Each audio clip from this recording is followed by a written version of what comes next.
Hey guys, Dan here. First and foremost, the whole family here at Gervais Group would like to wish you a very happy and healthy new year. We hope that 2022 is your best year yet. And this year we're really focused on bringing you great content that will help you maximize the investment in your home and also just let you have some fun and enjoy your home and your property more. With that said, we've decided to come up with 10 possible resolutions that you could make as a homeowner. Number one, if you don't already have one, start an emergency fund. Start with $1,000 that you put aside in a separate savings account. It's best to put it even in a separate bank so you can't access it too easily, but you do want to access it in an emergency. So don't think of this as savings, think of this as insurance. That really does lower people's when they have that savings put aside for things like emergencies around the home, your hot water tank goes, at least you've got a little cushion there so you're not always worried about that next thing that could happen. And ultimately, what you'd like to do is build up at least 6 months of funds that it takes to run your entire household or your entire life, and put that aside, again, not as savings, you're not focused on the investment value there and the return.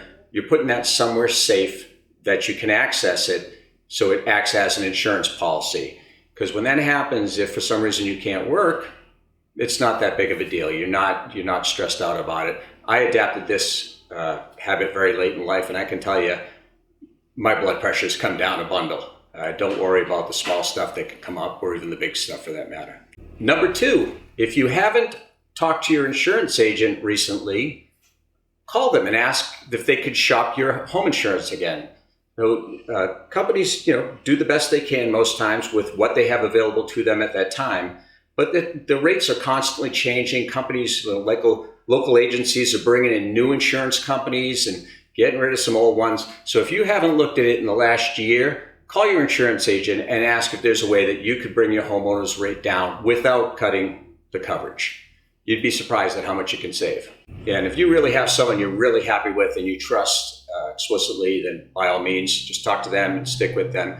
If you've got any questions, you don't think maybe you're getting the best service or you're not getting the best coverage for the money, we recommend our guy, Chris Barber from Monoxide Insurance, and his team have been fantastic. Very responsive, always looking at how we can get the coverage we need at the best possible rate. So they're great people. Certainly reach out to me if you need a phone number or a personal introduction. Number three, look for possible ways to reduce your energy consumption. And not only being good for the whole planet, you'd be surprised at how much you can save with just little tweaks. LED light bulbs, Nest thermostats are fantastic. You can set them to turn way down and then turn up just before you get home so the place is comfortable when you get there. If you're not living in the property all the time, you can monitor the temperature of the home with a Nest right from your phone, so you can tell if there's ever a problem and you can get someone out there before you have problems with pipes and things. But the Nest thermostat is terrific, and there are other brands. I just happen to know that one. The other thing you can do is get a home energy audit.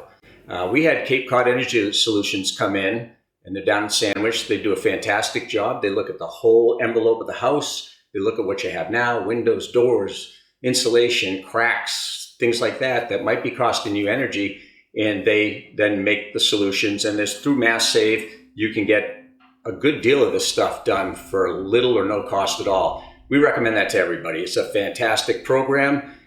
You can get some stuff done, and if you want it next year, call them again, and the state will also help you with that. They're really focused on helping people reduce their energy costs, so that's a great program. Again, if you need an introduction, we're happy to do that. The fourth thing is we don't really think about it too often, but recently we kind of got blindsided by a windstorm. It wasn't like they were saying this is going to wipe everything out, and all of a sudden, we had no internet, no electricity for days, no heat. You couldn't even send a text from my area. Trees down everywhere. So it was a pretty bad situation. Luckily for us, we could go to our house in New Hampshire. We didn't have to stay here the whole time, but it's good to have an emergency kit ready. Get your stuff together. Make sure you can put a bag together and get out the door. Keep a list so that when you head out the door, you don't forget something like a medication. Have flashlights, blankets ready to go, first aid supplies, cell phone chargers, batteries, all sorts of things that that if you had to survive in your home, you've at least got some light, you've got some basic needs that you'd be covered. And then if you had to hit the road, check your list, pack your bags, and you're gone. So that's, I never did that, but we are doing that now, and it's kind of interesting. It'll just sit there, and we just know. Again, it's a little bit of satisfaction just knowing if we had another storm like that, we can hit the road in a matter of minutes. Number 5 is we're still experiencing near record low mortgage rates. So if you haven't looked at your mortgage and talked to a mortgage professional in 3 to 5 years or something or more, talk to them. See if you can reduce your mortgage rate.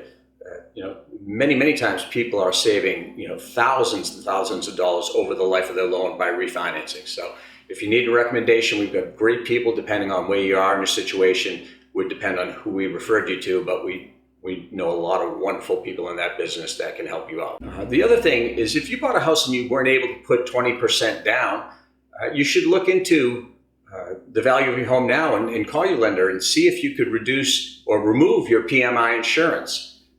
So PMI is a way for them to protect themselves. It's an insurance policy for your lender to have in case you default, you can't make your payment.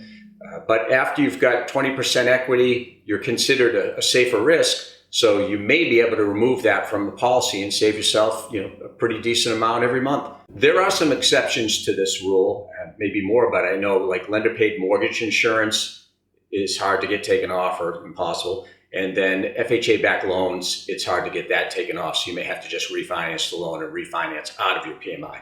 But that's again, PMI doesn't, in my opinion, doesn't offer you any benefit and it's something you're paying every month. So when you can get out of that and it makes financial sense, get the heck out of it. Number 7, if you're right in the middle of your earning years and you're doing well and you're making your mortgage payments every month, consider making maybe an extra payment a year or pay half the payment earlier in the month and then half the payment at the end of the month. Shorten the length of time on your mortgage, maybe go with a 15-year. So really just pay down your mortgage so that when you get to retirement age, you've got less of a burden there and that'll be more comfortable for you. Now, some investment people will say, no, keep that money in investments. I'm not an investment guy, so talk to them. I personally don't like carrying debt, so I'm working at paying everything I have off and I'm working it hard so I can also have investments. Number 8, a great way to de-stress is to just minimize clutter in your home. We all have so much stuff that we're always, hey, I got this, I got that. We're always buying stuff and sometimes we don't even need it.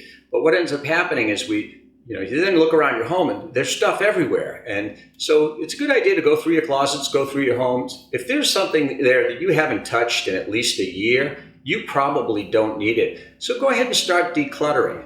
And in a home that's not cluttered, tends to just give a more relaxing and peaceful environment because you're not always feeling, oh, I got to straighten that out or I got to clean that. So really declutter. And then the other beauty of that is if you ever decide to sell, a home that's already gone through and been decluttered is so much easier for you to sell and to move on to your next stage. At the last minute, that gets very stressful trying to figure out, oh boy, we wanted to list, in 2 weeks and we've got all this stuff to do. So go ahead and declutter. Donate a lot of the stuff that you don't use. Get yourself a write-off or just a good feeling about helping someone else. But decluttering is a great idea. And we generally remind you about number 9, at least once, maybe twice a year. It's check all of your smoke and CO2 detectors.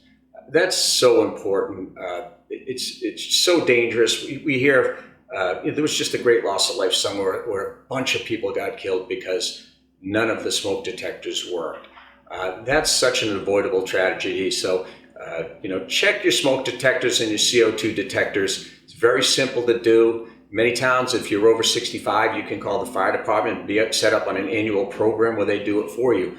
So either way, make sure that they're working properly. Make sure the batteries are up to date, or if they need to be changed out, it's very inexpensive. Even if you change them all out, it's such a small expense, and that peace of mind that knowing your family's safe or knowing you or loved ones or anybody in the home is safe is such a terrific thing. And it's just a great way to avoid any major tragedy. And lastly, number 10 is if you've been considering or thinking about, man, it's a good time for me to sell, or should I sell, or does it make sense to sell? if your needs have changed and the property doesn't necessarily suit your needs, or maybe it's more than you need right now, or your work situation's changed, or your family situation, then really decide if it's the right time for you to sell.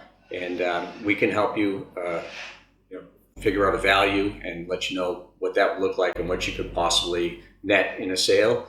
And then also help you look at what it would take to actually get the property sold and get you to that place you've kind of been thinking about. So I hope you found this information useful, and I hope that you set some resolutions for you and your home this year.